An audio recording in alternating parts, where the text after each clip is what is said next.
You may hear some construction noises, disregard them. But in today's video, I just wanted to talk once again about some of the categories that Marina Budik suggested in her book, A Virtualized World of Capitalism, which we finished, and the categories of indifferent and central, or something to deal with feeling, right? So I already talked about feelings and Marina's approaches to this, which I find very valuable, very much attuned to the real world and to my own personal experiences as well. But this categorical pair, this contradictory pair of indifference versus feeling or versus central, I believe is one of the key to understanding what is wrong with the modern leftist movements, or what is necessarily wrong with us personally as individuals. It is not what is wrong with us per se, it is that we have such a hard time overcoming this fear of vulnerability and this fear of the other. And it is an essential step, I believe. And Marina indirectly supports that in her book by talking about how the real is never going to be indifferent, right? The truth has to be felt as well as processed in other capacities, which I very, very much appreciate.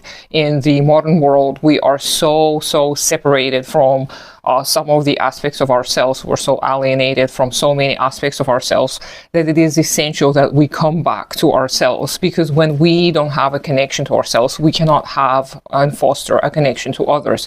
When we do not trust ourselves, we cannot build trusting relationship with other people, with other species, with the planet itself. When we cannot perceive this unity, this wholeness of ourselves, then we cannot build it in the world. We cannot project it into the world, because how can we build something we're not familiar with? So we have to be very much in tune with our own sensual and emotional experiences in order to build working movements, the movements that are not going to crumble when inevitable turmoil and trouble comes our way. And every single community is going to face these difficulties. And I believe personally that this is one of the cornerstones of capitalist patriarchy, to convince people who are men that they have no feelings whatsoever, that they are not supposed to process their feelings, that bottling up all your emotions and never admitting to having emotions is the masculine thing to do. And it's easy to deny that and say that, oh, well, I'm not one of these men. But it's so much harder to actually go through the motions. And I speak from experience, because I was very much not in tune with my own emotional states of being for a long time. And I'm only now learning to process a lot of the things. And let me tell you that it is painful. If it's not painful, most likely it's not working. If you're not experiencing a lot of emotional pain while you are deconstructing and resurfacing all of these concrete details about yourself and your experiences in a capitalist hellscape that we live in, then it most likely is not going according to the rules. It's most likely not going the way it should. And again, I'm not insisting that you have to suffer, but the suffering element is necessary. It is a contradiction to joy and happiness and fulfillment. If you do not go through pain and suffering, then you're not going to gain these. Not because you have to deserve good things. No, not at all. It is because only through suffering you are able to truly understand contentment. Only through pain you will appreciate the lack of pain. And this is probably going to remind you all of pessimism, which I do believe also possesses the grains of truth, just like the truth is dispersed all throughout all kinds of ideologies and philosophies. And we do have to take whatever is true and see how we can actually connect it to the rest of our own ideologies and see the continuity, see how all of this progresses, and also get rid of the elements that may not be helpful, that may be actually destructive, leading us down a slippery slope and perhaps misleading us in one way or another, etc. So, which means that we have to use the instruments of dialectical materialism in order to understand whether it is something that is useful and worth preserving, or whether it is something that is going to harm us.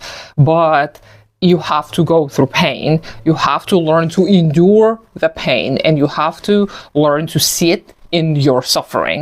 You have to sit in the puddle of your own tears and blood and other bodily secretions, and you have to feel pathetic. Just like I talked once a few weeks ago about how you have to reach the bottom of the pit of despair in order to truly overcome some of the personal obstacles you may experience.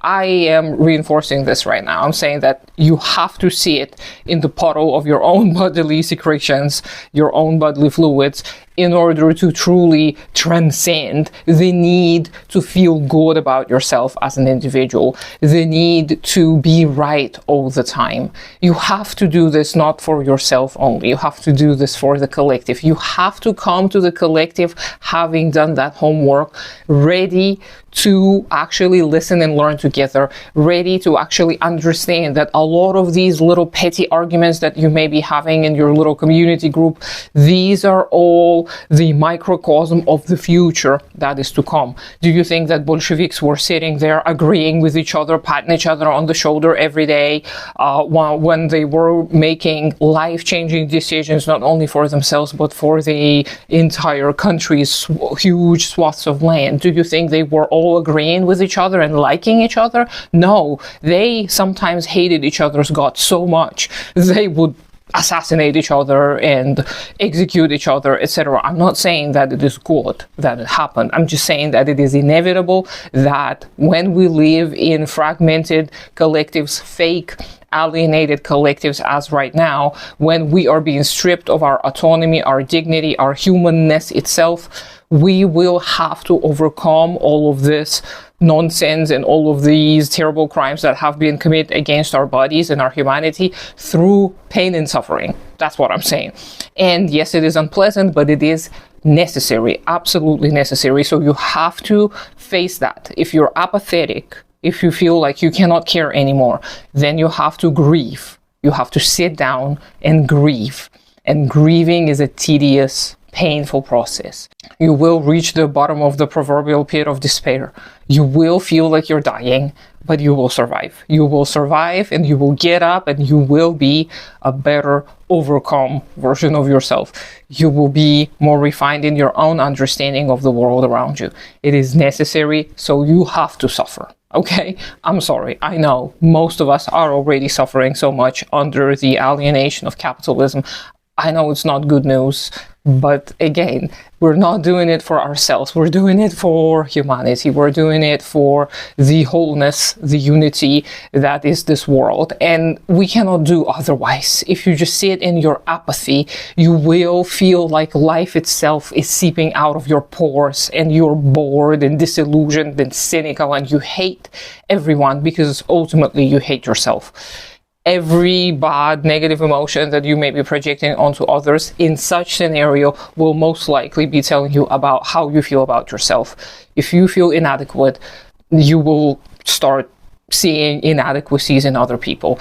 So it is not always a grandiose projection. I'm not denying the actual evils of some people and the actual wrongs of some people. It's just that you are responsible for yourself, and everyone being responsible for themselves in the collective is going to be able to ultimately lead to a healthier collective. And yes, ideally, we should be able to process this collectively. We should be grieving together. We should be holding space for each other and becoming each other's safety.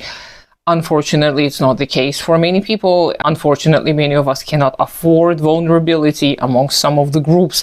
We've got to be careful, but soon enough, maybe in 100 years or so, people are going to rely on each other so much that grieving on your own in your own little enclosed space is going to be seen as strange and bizarre. But right now, these are the cards we've been dealt, so we gotta make do. So take it as you will. I hope you have a great day today. Consider supporting me on Patreon. Do take care of yourself and your community first. Subscribe to me on all the social medias. Eventually, I'm going to get to them and do something with them too. And I'll talk to you sometime later.